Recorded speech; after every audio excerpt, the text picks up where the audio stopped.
Polish crime dramas have always been hit and miss for me, but I was excited to check out the limited series Dead End on Netflix. It's dark and sometimes mean, but is it enjoyable? A group of strangers accidentally drives off in a car with $2 million stolen from a bank heist. This is a 6-episode series with each episode about 30 minutes long, so it is a very quick binge. We follow a father and daughter who are pretty poor, so to make some extra cash, the dad becomes sort of an Uber driver, taking 2 strangers to another city. On their way, they make a pit stop at a gas station where a mix-up occurs and they end up driving off with the wrong but identical car. And that car happens to have $2 million in stolen money from a bank that was just robbed. Now the thief is after the people and the money, leading to a massive comedy of errors. And when I say comedy, there's not much that's actually funny in this, and I don't think it's meant to be. This is a very dark and dysfunctional look at a bunch of horrible people. And we really get to see their inner qualities once everyone discovers the huge amount of cash that's in the trunk. Let's just say it doesn't bring out the best in people. Now, with this, something that was very hard for me to get behind was any empathy for the characters. Almost all of them are really messed up or terrible humans. There's the daughter of the dad who's the driver, and this girl is just bad news from the word go.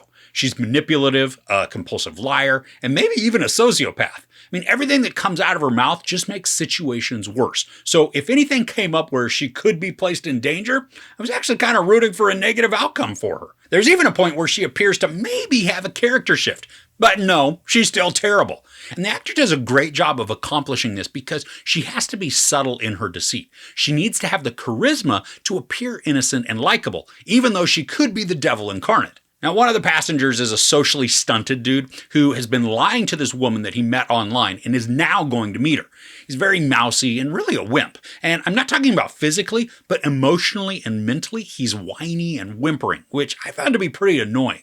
There's a point when we watch him transform for just a moment, and it's pretty shocking, but he's still not a likable character. The other passenger is a jilted woman who's traveling to see her sister, and while we can feel sympathy at the beginning because of her circumstances, she quickly becomes a busybody who just interjects herself into spots and makes assumptions based on very little information, and that then compounds any troubles that the group is experiencing. She's also deceitful, like many others, so while she's in great company, I just didn't like her either. Along the way, the group meets a sex worker, and while we could begin to feel some bit of goodness towards her, especially because of some of her circumstances, she too becomes a very despicable and selfish character. So are you seeing a pattern here? Now the dad who's driving the bunch of dysfunctional humans is actually a decent guy. He's doing the best he can with his idiot troublemaking daughter, and he seems to be up against insurmountable odds at every turn. Now, I liked him because he was just trying to take care of his kid, even if she was ungrateful and making things terrible for everyone. And he portrays the character really well, and he elicited a lot of sympathy from me. The way he carries his body and expressions, it showcases a level of devastation and resolve that's heartbreaking and palpable. And then surprisingly, I began to feel a huge sympathy for the bank robber.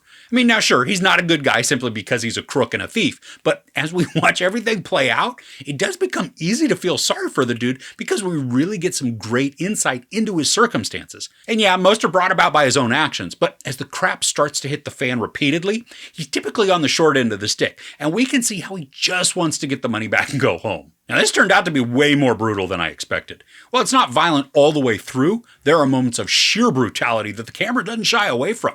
It's gruesome and horrifying, but also it can be used to show parallels between characters who are seemingly very different on the surface. And I loved how the series drew those similarities, but it still didn't make me like any of the characters more. The whole thing has a certain nihilism to it, and it feels very futile in the journey. But even with that, and not liking the characters, this is a beautiful series to watch because of the cinematography. There are parts where the subjects are centered in the frame, having a conversation, and regardless if they're looking at the camera or not, I was drawn into the performances and the words simply because of this approach. And there are also some very artsy shots interspersed that make character interactions intimate and meaningful. At the end of this, I'm kind of middle of the road. The characters are difficult to get behind, but I still found their interactions compelling, even if I wanted most of them to die horrible and painful deaths. And while the comedy of errors portion had a very obvious arc to it, the story still managed to include shocking and twisted moments that I didn't see coming. I can't see myself ever wanting to watch this again, but there is a train wreck sort of mentality to this that made me watch in a kind of horror, but I couldn't turn away. This won't be for everyone, and I can definitely see how it will leave you unsatisfied or even nauseated by the characters.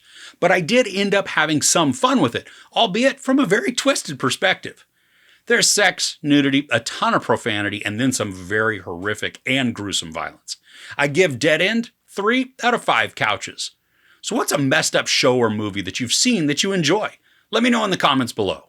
If you enjoyed this review, please give it a like. Also, don't forget to share and subscribe. I'm Chris. This is Movies and Munchies. Thanks for couching with me.